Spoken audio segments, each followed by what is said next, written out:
Welcome to the Invested Dads Podcast, simplifying financial topics so that you can take action and make your financial situation better. Helping you to understand the current world of financial planning and investments, here are your hosts, Josh Robb and Austin Wilson. All right. Hey. Welcome back to the Invested Dads Podcast, a podcast where we take you on a journey to better your financial future. Today, we are going to be talking about 5G technology. The newest technology on the block. It has the most G's anyway. I prefer the OG. The OG. The OG technology, okay. Which is the cup with the string. You could be That's like the OG. You're like G Unit. Yes. So we're going to talk about 5G. Yeah. So the first question is, what is 5G? What is 5G? Well, first is there of really all, 5 different words that start with G that get you this grouping? I didn't bring up what's the word. Is a dictionary that you Yes. use that has all the letters? The dictionary. I was thinking has thesaurus. Thesaurus. Synonym. That's for like all the different words know. that relate. I didn't bring that book, so there are probably more than 5 Gs in there. Yeah. But we're going to talk about as it relates to cell phone technology specifically. And so let's talk about this. So first of all, I found this fantastic article, which I'll link in the show notes on Qualcomm's website explaining this very topic. And they have some really good questions to ask and some thoughts around this. And first question is, who's Qualcomm? that's a great question. First question. Well, first of all, they are a major cell phone chip manufacturer, and specifically, they build or have the IP, the intellectual property, to nearly all the cell service related chips in smartphones worldwide. So, like your phone, if you're old like me and have a 4G phone, like the cell service for 4G that your phone sends and receives is using Qualcomm technology. Yep. Yeah. And the key there is all these new phones are backwards compatible. Correct. Meaning they can go on the older networks. Yes. Because what if I'm in a spot that doesn't have 5G or 4G? You know, if I'm out in the boondocks and it's 3G, oh man, so slow. Well, that's just it. So like that's how Qualcomm made a name for itself, was in 3G technology. They had all the technology they had the 3G technology, and 4G and 5G have built on that technology. So because they're backwards compatible, they are getting royalties for days. And you know, it was a year or so ago they settled a big dispute with Apple on these things. Yeah, and China didn't like it. China doesn't. It's a whole thing. So that's Qualcomm, and they should know a little bit about. They know a little bit 5G because they invented the first G. Well, the third G. The third G. Okay. Yeah. Did they just skip 1 and 2 and just went to No. 3G? I'm gonna get there. Okay. You clearly don't read our notes before we talk. I want to surprise everybody. But they showed up at 3G. Yeah. So they just jumped in at 3G. They were like, I don't need to do 1 and 2 Gs. Boring. Okay. What is 5G? Okay, that is the question. That is so 5G is the 5th generation. It's 5G, 5th generation. Oh, G's for generation. Oh, you get it. Oh, not goats. Of mobile network. So like mobile phones. Yeah. So it's a new global wireless standard, and it came after 1, 2, 3, and 4G networks. And this enables a new kind of network that is designed to connect really everyone and everything together, including machines, objects, devices, people, not literally people, but people through their devices. Yes. So that's kind of where that is at. And it's meant to deliver higher multi-gigabyte per second data speeds, like really fast data and really low latency. So like if you're using Internet of Things for like autonomous vehicles or things, we're going to talk about some of these things later. It's really good for that. It has huge capacity on the network, should be available in a lot of different areas, and really bring a uniform experience to users. So really the keys are higher performance, improved efficiency that is going to make 5G different than 4G. All right. Now, is this the first G that has conspiracy theories attached to it? Oh, we're going to debunk those later. I know, but is this the first one? Like, I don't ever remember hearing 4G, but it has to have. There are some crazy people all over the place. Maybe. So even the first G, even they're like, oh, this is horrible. Well, and whenever you started, you got away from the tin can and the rope. Like then after that, the conspiracy theories witchcraft started. Like, how can I talk to you if I'm not standing next to you? Do I have to yell really loud? I know. So let's talk about the G's. Okay. Show me from now. 0G. Obviously, they didn't call the first G. No, because they didn't know there's other generations coming. Exactly. Like the World War I wasn't called World War I. It was just everybody's like, the World War. Is this foreshadowing for a second one? So So the first generation came out when? Your era. My era. The 1980s was 1G. It's a good because era. that was like the beginning of mobile phones in general. And so when that technology, that gave analog voice transmission capabilities to wireless devices. Yep. I remember. And this probably would have been the late 80s because I can remember it. But my grandpa had a cell phone in his car, but it was like in his car. Yeah. It was a car giant phone. box. Yeah. but I would assume that would be probably using this first I'm sure it generation would. analog. But that was the coolest thing to me. I know. I was like, well, where's the string go? Like where's the wire that goes connects? I know. Together? You just drive around with a really long wire. Mind blown. Yes. So let's step into my generation. Yes. The early 90s introduced 2G. 2Gs. And 2G, and it converted the analog voice of 1G into digital voice. Digital. And that's really the difference there is that it became an analog signal turned into a digital signal in the early 90s. Skip ahead another decade. It seems like every decade. I know. Huh? The early 2000s brought 3G. And that was a game changer. And that's where Qualcomm made their name. Mobile data. So finally, you were able to connect your phone. And even then, it was flip phones. Like I had a flip phone, which you could have used data. I wasn't allowed because it wasn't on our plan. Oh, yeah. It would have been expensive. Yes. But yeah, it would have gotten a mobile browser or whatever, and it would have been really slow and terrible. Oh, yeah. But it would have had it. Yes. So that was 3G, was mobile data. And then the 2010s, I'm thinking this probably would have came out in 2012, 2013. Yeah.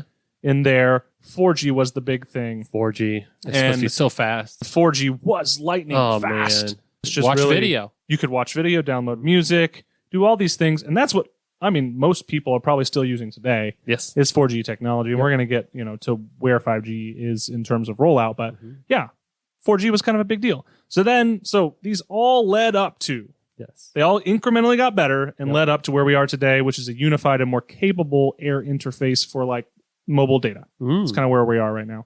So like I said, extended capacity, more speed, new deployment models and new services because it's all faster and has lower latency. And reliability is a key factor that 5G is supposed to have because even with 4G, it was kind of hit or miss in certain rural areas and stuff like that. Eventually, this expanded ecosystem is going to be a little bit better for that. And again, Internet of Things, I think something we're going to talk about, but that is a big thing. Connecting all kinds of devices together in real time. 5G is what's up there. Yes. Awesome. So we mentioned it. 4G was kind of that you could actually start doing things with it. 3G was, you could send some text and be happy. But 5G, how fast is 5G? So it's designed to deliver peak data rates up to 20 gigabytes per second. Does G stand for gigabytes? Nope, generation. Oh, man. I'm going to keep asking. Every time I see a G, I know. I'm going to ask. So 20 gigabytes per second. And so, again, I mentioned Qualcomm. Yes. Their flagship 5G solutions chip is called the Snapdragon X65. Yes. It's a big deal.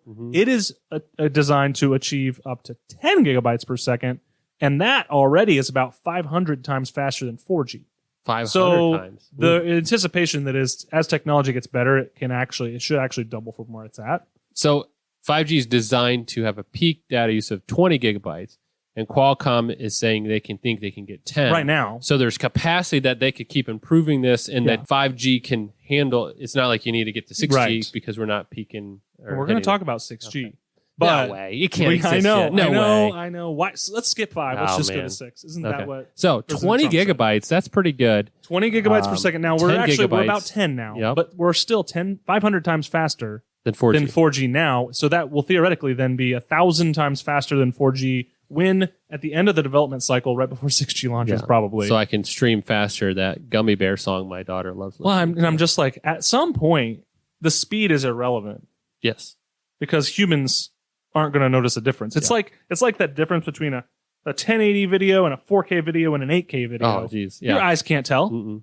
Anything over 10K or over 1080 is like, oh, wow, it looks great. It's crisp. So it's going to be, incremental at that point. But that is how fast 5G is. That is quick. Quick 5G. It's pretty quick. So it's fast. It's fast. It's more reliable. Yep. And it has a broader appeal in that it can be more places, it sounds like. That is the plan eventually. Yep. So where is it being used now? So generally speaking, in terms of not geographical areas, but like types of usage, there are 3 main areas that it is being used in kind of the way it's being designed. Number one is enhanced mobile broadband is what we're talking about now. Yes, that's what everybody will think about. That's what everyone will think. Yeah, it's going to you're going to see 5G on the corner of your phone, and it's mobile internet. Yes, right. So that's number one. So it's going to make our smartphones better. It's going to have more immersive experiences. Smarter. Yeah, you're going to have AR and VR capabilities with your phone. It's lower latency. AR, VR. Yeah, alternative reality, virtual VR. reality, VR. I don't know. Just all those letters. But it's also going to be, I mean, compared to what you're getting performance-wise, lower cost per piece of data because you're a lot faster you're essentially, the bills on all these small smartphones, the data suppliers, Verizon's, the Spectrums, the AT&T's, your bill's the same whether you're using 4G or 5G, pretty much. So but they're making money on it. Yeah, of course. Cost them less. Of course. Yeah. So that's kind of where it's at there. Another one is mission critical communications. So this is new services that can transform industries with ultra reliable, available, low latency. Key there. Links to remote control of critical infrastructure, vehicles, medical procedures. Imagine like those remote surgeons. You can be sitting, if you have 5G internet between the two places, you don't have to worry about a delay. You don't have any lag or latency. You're literally using that little robot to perform the surgery with no lag. That's crazy. Yes. As well as autonomous vehicles is a thing there. So like if they're sending data back and forth. The only time you want no lag is if you're doing like a foot amputation, then you'd want no lag. No lag. Yeah. And I kind of mentioned it before, but Internet of Things is a big thing with 5G. So it's really meant to seamlessly connect a massive number of sensors and virtually everything. Meta. Yeah, exactly. And really just connect all devices at once. And if you want to know more about Internet of Technology in general, we do have an episode. We talked about that. We'll link that in the show notes as well. All right. So since we're talking about 5G, we are. I have a dad joke for you. Bring it. Yes. Why don't skeletons like cell phones? I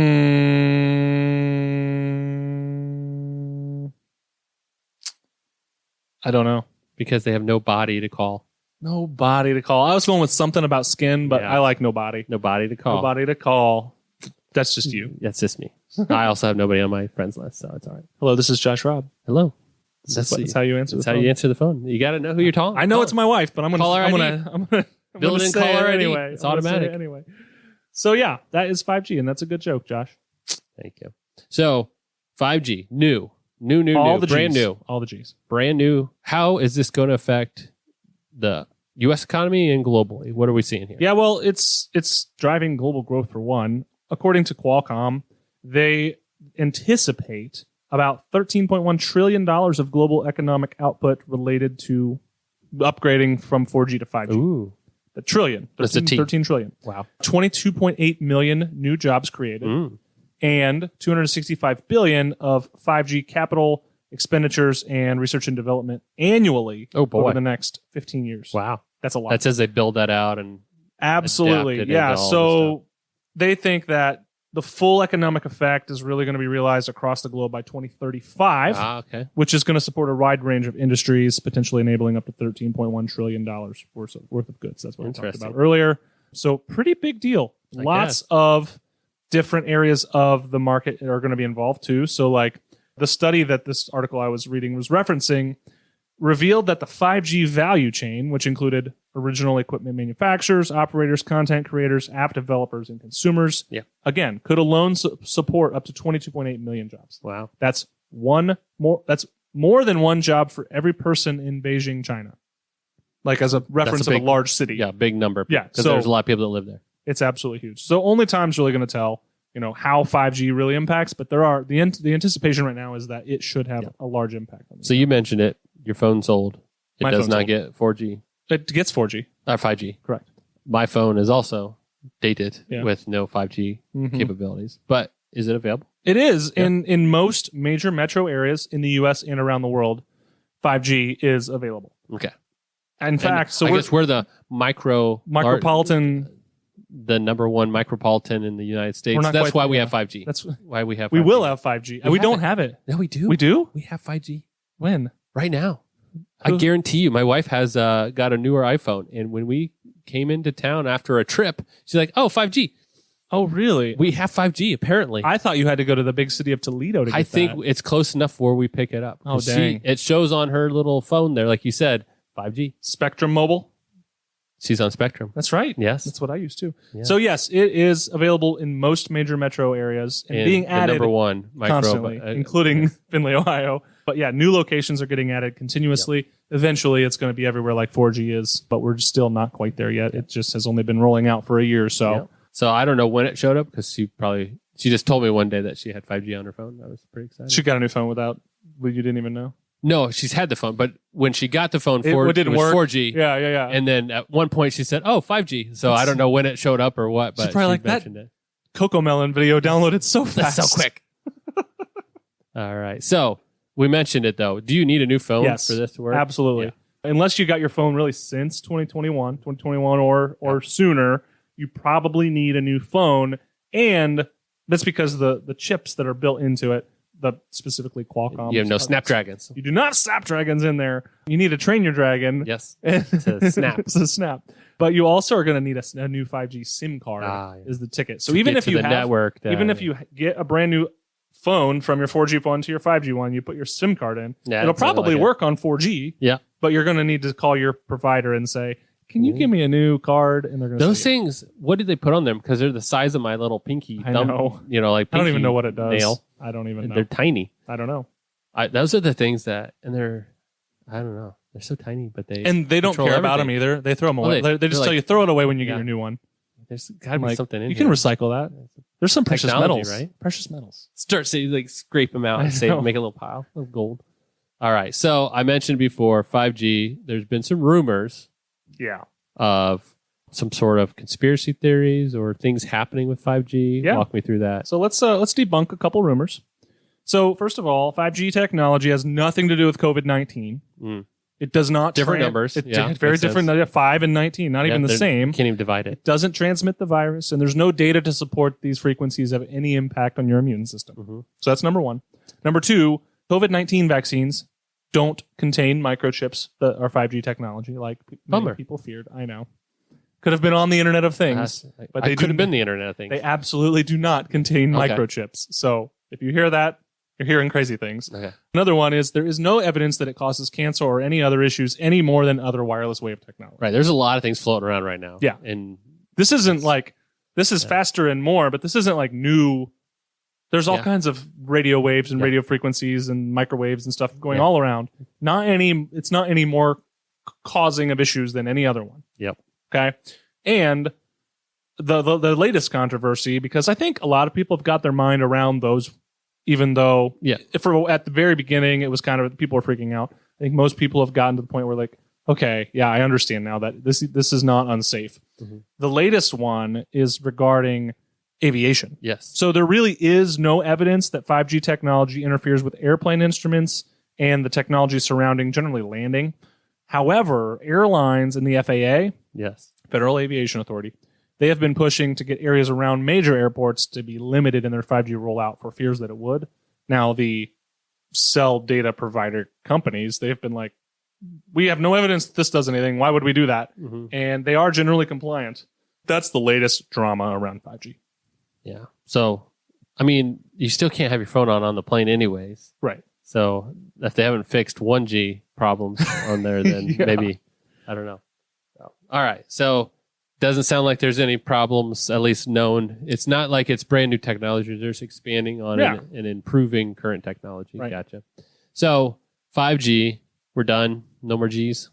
Nope, there's more. What's next? 6G is already coming. 6G. That's so creative. Actually, title. as of today, I got an email from Emerging. The 6G. 6G emailed me. Emerging Tech Brew, which is the morning brew, is a morning email where you can get business and financial news. So you can sign up for that. We're not affiliated, but hey, go check it out. It is there's free. a referral really code. good. You should do that. You get a mug or something for free. There you go. Everybody do that. And then there's an Emerging Tech Brew, which is like about technology. Ooh. It's linked. It's kind of all the same. So they said that 6G technology is coming. Japan has already formed a group to begin brainstorming about 6G technology. Companies like Toyota and NEC, which is a Japanese tech company, are on the panel there. And they anticipate that it is going to launch in the 2030s.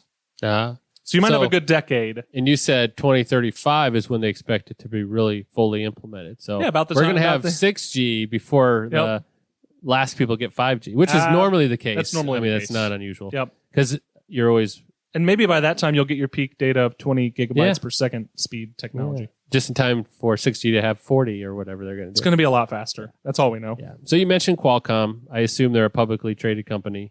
How else can you invest in this technology? And again, the caveat being, you do not have to take any of this as a recommendation. Always look to see what makes sense in your portfolio. but here's just some companies and or investments that track or are investing in this type of stuff. So covered all that for you. Thanks, Austin, Josh. That was a good disclaimer. What I did want to just circle right back to 6G. Yes, 6G. Because 6G technology is anticipated to be 10 times faster than 5G. 10 times faster than 5G. Yeah. Oh, man. Okay. Not 500 times faster than 4G? No, yeah, they're slowing down. But still, 20 times. Yeah, that's pretty good. So anyway, thanks for doing my disclaimer for me. Here are some options, not investment recommendations, but options of ways to get exposure to this theme. Qualcomm being a great example of this. They really are the king of the cell data technology. But Apple and Google, obviously with phone manufacturing and software and stuff, they are great ways to get exposure to that as well. American Tower and Crown Castle International are cell tower companies. Oh, yeah. So they're real estate investment trusts that have to do with cell technology. Verizon and AT&T are other options, obviously doing the data providing the actual service. But I guess I should probably point out that you probably already own a good chunk of this technology, because if you own any well-diversified, maybe like S&P 500 type investment in your 401k or your Roth IRA or whatever, those names that I just mentioned alone, so 1, 2, 3, 4, 5, 6, 7, 8 names, those represent 13% of the index. So 13% of your portfolio has some exposure to 5G technology already. And that's Direct just exposure, those names. Yeah. There's a lot more that do. Yeah. This is pretty direct, hand-picked exposure. Yep. So you probably already do. Let's just put it that way. All right. So let's flip the page. ETFs. We talked about ETFs. Yep. If you have any questions about ETFs or what they are, how they work versus mutual funds, listen to our episode about it. We'll link that in the show notes. But Josh is going to like some of these tickers. Do they have some good ones? There's some good tickers. So the first Trust Index Next G ETF, ticker NXTG. Next G. That's a good one. The iShares US Telecommunications ETF, IYZ. That's not a very good one. Vanguard Communication Services ETF, VOX, like vocals, maybe. Oh, yeah. The Defiance Next Gen Connectivity ETF. Here's yours. 5G, FIVG. Oh, they nailed it. They nailed it. They probably paid up for that ticker. Oh, seriously. Hardware that really early on. They were. Yeah, they were on 3G and they bought the ticker for 5G. Oh, it's going to get there. I know. Global X Internet of Things ETF, SNSR, like sensor. That's another one. And then you could buy mutual funds in the space, and there aren't a ton of options. They're a little bit less. They're a little bit more broad generally when you're talking mutual funds, diversified. But you could get into the Fidelity Select Wireless portfolio. That's FWRLX. Yep. Or the Fidelity Advisor Telecommunications Fund. That's FTUAX. Telecommunications being the telecom sector where you're going to see a lot of this anyway. Absolutely. Yep. So, Josh, the question for you, and you've been patiently waiting. Patiently waiting. Yep. Should you invest in 5G-related investments in your portfolio? It depends. It just depends. Man. I know. It's surprise. Like, this is mind blown. Waited all the He's time never for said that before. Yeah, like you mentioned, chances are you probably have a little exposure if you're in a diversified portfolio. But does it fit with your overarching goals? Does it give you the results long-term that you need to meet your plan? That's the questions you need to be asking. But again, chances are this is a piece of modern technology that's not going away. So, do you need to invest directly in 5G? You really can't. But do you need to invest in companies that are advancing this technology forward? It may be a good idea to have that as part of your portfolio. And you probably do. And you probably already do. So, yes, should you invest in this? Sure, why not? You probably already are. As always, check out our free gift to you. It's a brief list of 8 principles of timeless investing. These are overarching investment themes meant to keep you on track to meet your long-term goals. We don't talk about 5G, but we do talk about things that you should probably know. So check it out. We probably have some words in there that have the letter G. Maybe 2 or 3. Maybe at least 5. Yeah. So check that out. It's free on our website. Josh, how can people help us grow this podcast? Subscribe. Make sure you subscribe to get our episode every Thursday. Every single Thursday. Device. Leave us a review on wherever you listen, Apple Podcasts, Spotify, wherever.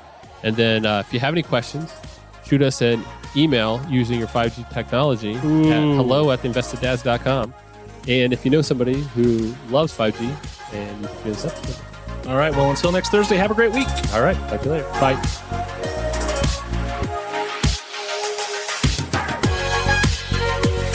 Thank you for listening to the Invested Dads podcast. This episode has ended, but your journey towards a better financial future doesn't have to. Head over to theinvesteddads.com to access all the links and resources mentioned in today's show. If you enjoyed this episode and we had a positive impact on your life, leave us a review, click subscribe, and don't miss the next episode. Josh Robb and Austin Wilson work for Hicks & Zerker Capital Management. All opinions expressed by Josh, Austin, or any podcast guests are solely their own opinions and do not reflect the opinions of Hicks & Zerker Capital Management. This podcast is for informational purposes only and should not be relied upon for investment decisions. Clients of Hicks & Zerker Capital Management may maintain positions in the securities discussed in this podcast. There is no guarantee that the statements, opinions, or forecasts provided herein will prove to be correct. Past performance may not be indicative of future results. Indices are not available for direct investment. Any investor who attempts to mimic the performance of an index would incur fees and expenses which would reduce returns. Securities investing involves risk, including the potential for loss of principal. There is no assurance that any investment plan or strategy will be successful.